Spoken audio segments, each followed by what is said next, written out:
Momen Soeharto tersenyum diteriaki balikan dengan Prabowo Subianto, Didit Hedi Prasetyo tertawa.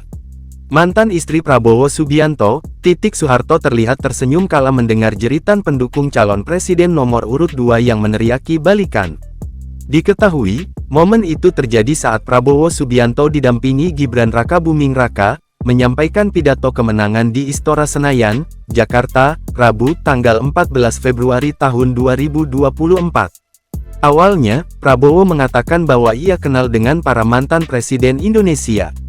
Prabowo mengaku memang tidak kenal dengan presiden pertama RI, Soekarno. Namun, ia mengaku pernah digendong Soekarno saat ia masih kecil. Prabowo pun mengaku mengenal presiden kedua Soeharto, yang tak lain merupakan mantan mertuanya. Sontak saja, para pendukung yang mendengar hal tersebut pun tertawa riuh. Lalu, tiba-tiba terdengar teriakan kata, "balikan," yang menggema di lokasi tersebut. Terlihat Soeharto hanya tersenyum kala mendengar teriakan tersebut sementara sang anak, Didit Hedi Prasetyo tampak tertawa. Saya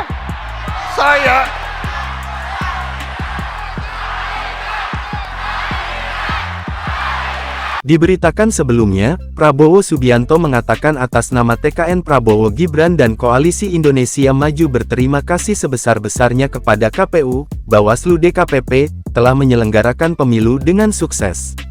Selain itu, Prabowo juga mengaku bersyukur atas hasil hitung cepat yang sudah ada.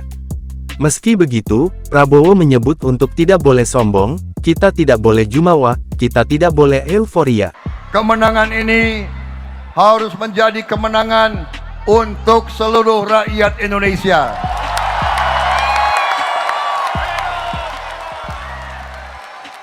Prabowo, Gibran, dan seluruh Koalisi Indonesia Maju, kami akan merangkul semua unsur dan semua kekuatan.